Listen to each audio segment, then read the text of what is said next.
Ladies and gentlemen, as you're all probably aware by now, Kuro Games has dropped us a bit of a massive reveal when it comes to a new combat mechanic that's going to be arriving in Wuthering Waves 3.0, and that is nothing other than Tunability, which is essentially going to function in a similar way to the anomaly bar over in Zenless Zone 0, but have some different effects. So you'll basically go through, and in combat, when you attack enemies, you'll build up this gauge, and once the gauge is full, you'll gain access to a tune break on normal mobs, and you'll just attack them. And then on elite enemies, you'll have a special, almost like execution skill, more like a finisher attack that you'll be able to use that will do things like reduce their vibration strength or their break bar meter, and then it'll interrupt their attack patterns and then reset their off-tune level, so you can do it again. Sounds like interesting stuff, sounds great, and that's just a summary of the mechanic at a baseline. Not really that exciting overall just reading about it, but something crazy that Kuro Games has actually done in their most recent Tactical Simulacra event is, well, they've essentially leaked this mechanic. They've leaked the entire thing. And while it hasn't been the full implementation that you're seeing over here, like we don't have the finishing attacks, almost everything else should actually function pretty similarly. So what I wanted to do was actually go ahead, go into Tactical Simulacra, off tune, good name for it, off tune, and actually see what this mechanic is going to feel like in this preview gameplay. So without further ado, let's go ahead, let's get right on into it. So something to keep in mind about Tactical Simulacra is that not all of the stages are actually going to be unlocked right now. I've done one of them, but this fight over here is going to be one of the great ways to actually see how this off-tune mechanic is working. Because one of the big things about it, specifically on the elite enemies where you use the special skill, is that you're going to interrupt their attack patterns. It's like basically an on-demand parry, which is what I'm imagining. And Crownless is one of the perfect enemies to actually try this on because he's got a pretty oppressive attack chain where he glows red, you know, dies up in the air, then kind of like lunges down and then does like a bunch of slashes, then like throws out the hurricane as well.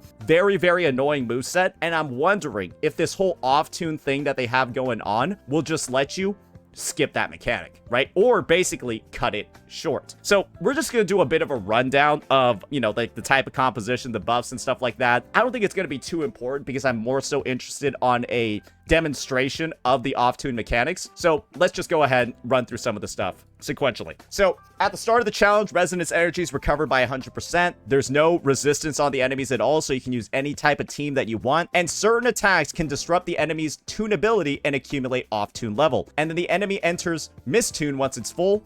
And then instead of using a finisher attack, like what you're seeing over here, instead of having that finisher attack, you just transform into a Karasaur during this time to attack them. And it basically has the same effect. So that's the idea over here for how its integration is looking like in this event. Basically, everything is there, except your finisher is just replaced with a Karasaur slam. So that's something to keep in mind. And for the buffs over here, I guess we'll just select some like tune break specific ones. I don't think it really matters that much. I think they're mainly just here. You can see that there's not really like too specific of a stuff other than like one attribute shining. I don't really think that these are going to be too important. So for this team over here, why don't we go ahead just, I don't know, why don't we just use the trial characters and see what it's all about? And for this run, I just want to see if Crownless is going to do that one super annoying attack. And that's going to be the main priority over here. So let's see what we got going on. So I think he starts off in an off-tune state. And this is what the finisher looks like. And you can see over here, now we're able to like actually start building up a second meter. That's where we're able to start building it up. And while I think that the difficulty in these challenges has unfortunately been sort of like under-tuned a little bit, like you can see over here, we're kind of like really, our regular attacks aren't dealing that much damage to him, but when we do a tune break, like how we did at the start of the fight, it did a ton. And I think that's because mainly of like the buffs that they got going on. So here we go. This is where stuff's going to get a little bit interesting. We can now tune break him, right? And I want to see if he's going to do his super annoying attack animation or if they've like sort of nerfed his moveset. Because right now he's just doing like very easy parryable stuff. I don't think like countering this guy in combat right now is too big of a deal. Not really too useful to use this mechanic at this point. Oh, here we go. This is his big one. All right. Oh, that's good. Oh, that's good. That's amazing. Okay. All right. I like that. Basically, what we were able to do was interrupt his insane attack animation that takes like 10 seconds, right? Let's just replay this back. And editor, feel free to skip the combat. I now want to show you what it looks like when you don't skip that animation. Like, I want to show you what it looks like when you just let that whole thing play out. We'll just stack up his off-tune level real quick and just show you all what the demonstration is looking like without the parry. All right, his off-tune level is now maxed out. We now have access to the parry. And we're just gonna, well, chill out and let him do his attack. I will say, the bosses here do no fucking damage. Yeah, like, you probably should be able to clear this with complete ease. Come on, do it. Do it. Come on, man. Here we go. This is what the move looks like when you don't cancel it. You cannot attack him at all in the middle of these animations. He's just doing this. He's just doing it for that long. And what this move wants us to do, or what this move allows us to do, guys, just completely counter it. And stuff it and not let him do anything. So, as you can see over here, that was great. That was extremely amazing. We're just gonna finish up the fight real fast. Hopefully I can get enough points to clear. And then we can see what some of the other fights are looking like. Alright. Finish that. Hopefully I scored at least 1,000 points. Did I? Yeah, I got at least 1,000 points. Yeah, I just finished in the last 30 seconds. I'm looking at some of the cast of characters over here. I don't think the Impermanence Heron is going to be too much of an issue. So I think we'll skip that fight. But we'll save a second demonstration for Dreamless. That's what we'll do. We'll save a second demonstration for Dreamless. So let's go ahead and do a little bit of this. I want to go full brain off gameplay. So I think we'll play Galbraina. Just so I can go full brain off. There we go. Dreamless has a really annoying move. So we're just going to skip past the Impermanence Heron for now. Maybe I'll show that you can cancel one of its annoying attacks. But yeah, oh, wait, this is the Lampylumen. Wait. Oh, shit. Okay, so we can show off a really good cancel against this guy. So this move that he just did at the start of the fight, that is essentially his triple jump. That one is really, really, really annoying. So what I want to do is I want to see... Can we just cancel that triple jump?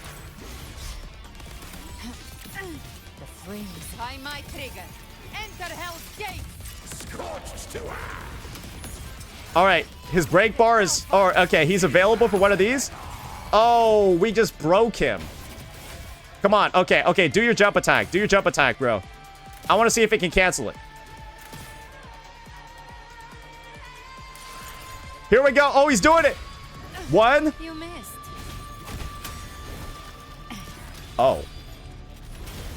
Maybe that's bugged. It didn't look like it did anything to him. So, I guess he might be one of those guys that's just, like, fucking immune. Or that's, like, a bug. Bro, is this guy just broken? Yo, this guy is truly, like, he is truly the hardest boss in the game, bro. I'm sorry, man. I don't know what else to say. He is, like... Alright, well, let's see if the Impermanence Heron has some... any weird shit, then. Is mine to take. You can't escape me. Oh, well, he's got some annoying attacks as well. But he doesn't really do those in the TOA. That jump is a little bit annoying, though. So let's see. Can we do anything to cancel his jump? Painted hellfire.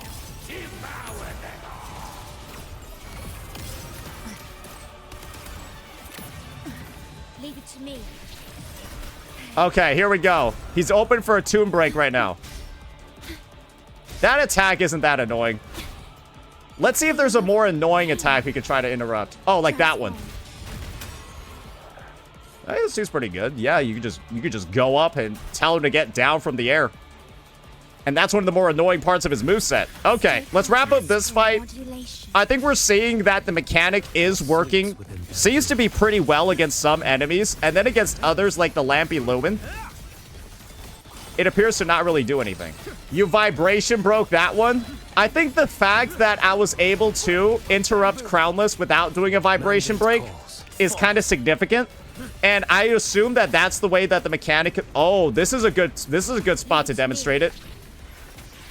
Oh, when he's doing that flying move, that would have been an awesome time to do it.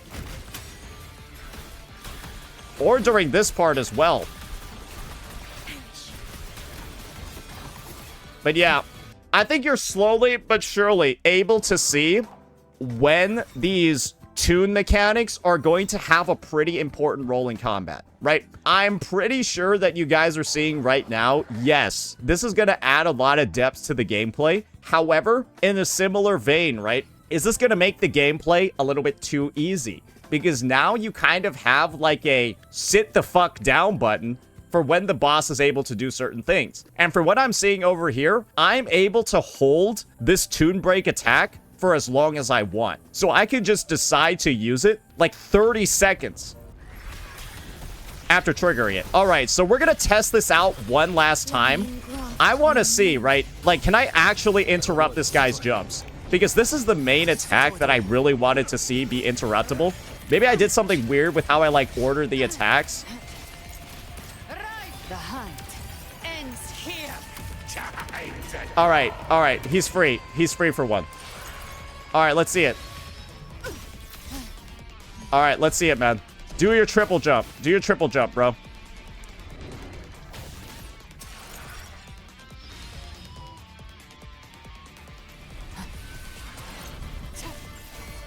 What is bro doing?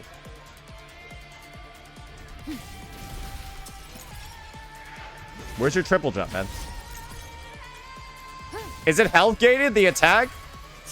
Maybe he does need to be, like, broken a time or something like that. Alright. Alright, so he should do the attack right after he comes out of his break. Because I didn't want to break him with a regular attack. Well, I didn't want to break his vibration bar. I wanted to just interrupt the attack. Alright, let's see it. Alright, so this is the move right here. No! No, it does nothing against this dude. He is invulnerable. He is invulnerable. That's pretty much confirmation of it. Now, I want to see if there's a Dreamless attack that we can interrupt. It looks like we found a bug, right? All right, we'll just run the same team. Brain off mode. Go at it. Because Dreamless has some disgusting attack chains as well. We just don't fight her very often, but believe me, I'm fine. this weekly boss has given some people PTSD. What sleeps within bamboo? Stars mandate calls. Judgment falls. Break like bamboo. You can escape. All right, we're building it up. Oh, like this attack over here is one of the perfect examples of them. I'll show you. When Dreamless recovers from a break, she goes sicko mode. Okay, then we'll just break her right now. And then we'll see what a recovery looks like. Oh, wow, we are fucking her up. I don't want to deal too much damage to her. All right, let's see it. Oh, yeah. Oh, here we go. Oh, stop it. Oh, that didn't work either. Ooh. I'm, like, wondering, what is supposed to work? Like, how is this thing supposed to work? Like, sometimes it seems like it's, like, good. Like, against the Crownless one, I was like, wow, this is amazing. This felt so good. But then it didn't work against the Lampylumen, and it doesn't work against Dreamless. On, like, the only types of attacks that I would, like, consider using this for. And I guess to me is... the implementation of this seems to be wildly inconsistent to the point where it's like, I don't even know, like, it's not a mechanic that I feel comfortable using. Does that make sense? You can escape me. Like, I feel like I'm literally rolling a dice to see whether or not it even does anything. And I'm not sure if I like that.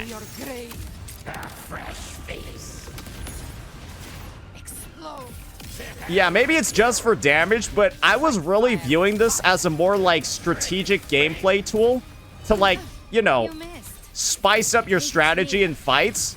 But, like, if, like, the strategic reasons to use it don't do anything, then that's just, that's a little sucky, right? Like, I just think it kind of sucks a little bit to have, like, this mechanic that seems like it's adding all this depth over here, but then it's basically just, like, at least from what I'm seeing right now, it literally just looks like having a Heron Echo skill. It's like having a Heron Echo skill. That seems to be the only thing it does.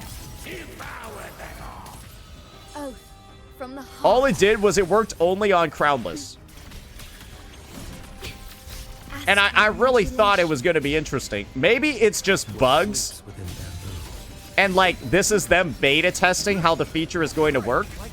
I am praying that this is them beta testing how the feature is going to work. And, like, the interaction is a little bit wonky on some of the bosses. And, like, this is their opportunity to iron them out. But, yeah, at least from what we're seeing in Tactical Simulacra, it seems like a well-thought-out mechanic, but it doesn't work on some of the enemies. It just doesn't. I mean, we didn't interrupt any of the Dreamless attacks. We didn't interrupt any of the Lampylumen attacks. If the Karasaur is how it's implemented, it does seem a bit off. But, yeah, what I'll say is that after some of these introductory tests, stuff like that, it seems like the mechanic has a lot of promise. But right now, at least in its current implementation, this is what I feel like is going on. It seems like this Karasaur mechanic, this finisher... Oh my god, I didn't even have a two-piece set. I guess it doesn't really matter. It just seems like this Echo skill, where you basically are able to interrupt enemy special attacks upon dealing damage. And that Crownless attack, where he charges up red and then goes down, that's a special attack. So it seems like the Karasaur interrupted it. But for every other attack chain that we tried to interrupt, it seems like it's not working. Didn't work on the Lampylumen's triple slam, which seems like a move that should be cancelable because it's, like, super toxic, it's super annoying, and it, like, takes the boss out of the arena, essentially. It doesn't work against that. It doesn't work against Dreamless. It might not even work against the Impermanence Heron, if I'm frankly being honest. And if all this finisher attack does, or all this execution attack does, if all that means is that, or this Tomb Break attack, if all it means is that you can only interrupt red attack chains from enemies, I'm gonna be honest, that's not really that helpful. It's gonna be useful against two bosses. There's only like 3 bosses in the game that have a red attack, and they're all 1.0 enemies. It's Crownless, Tempest Mephis, and then the Thundering Mephis. That's it. There's 3 of them, and they're all 1.0 bosses, and that appears to be the only thing that can be interrupted. I think the integration seems to be a bit wonky. I am hoping that this is being done so that they can find which boss interactions need to be, like, patched or bug fixed or have a counter ability added in for. Because, I mean, I'm just gonna be honest, like, right now, the mechanic does seem a little bit pointless other than just dealing extra vibration strength damage and dealing extra damage. And if that's all this mechanic is going to be, then this is just effectively going to be like it's just going to be like damage inflation. That's my take. If that's all this does, it doesn't really interrupt attacks, all it deals is vibration strength damage and actual damage, then yeah, it's just damage inflation for every team, and it's not really adding in a lot of unique things to play around. And if that's the case, I do think that seems a little bit botched. But once again, I think this is a beta test. I think this is something that they're going to address in the future. I think they're going to make it better. I think they're going to obviously add in that animation, add in that special attack for every unit. But the integration, at least at this point, it literally feels incomplete. It literally feels like it's not fully there. And I will make sure I'll go ahead and I'll try out stages, the last 2 stages when they do unlock. But I don't really think my mind is necessarily going to change if none of these enemy attacks, if none of these ones are going to be cancelable either. Because then it's just going to be like, oh, press F every once in a while for a big nuke of damage, and that's kind of just it. That's not that interactive, at least in my opinion. And I don't think it's going to be that great of a feature to add to the game. But we'll see. So yeah, cautiously optimistic about what to expect from Toon Break moving forward. I see the vision. I see that there's potential for it. But whatever is going on in Tactical Simulacra, this ain't really it, because it doesn't seem to work. So yeah, that'll be it for this one. Good thing Kuro, maybe Kuro just doesn't trust their beta testers at all, and they're just leaving the beta testing to the live server. But good job leaking this mechanic through this event in advance, because if 3.0 launched like this, oh, that'd be no good, bro. So I'm glad that they leaked this mechanic in game during 2.8 so players can get their teeth wet with it, because if this was the launch iteration, oh god no, this would not be it. That'll be that for this one, ladies and gentlemen. Let me know what you all thought. Peace out.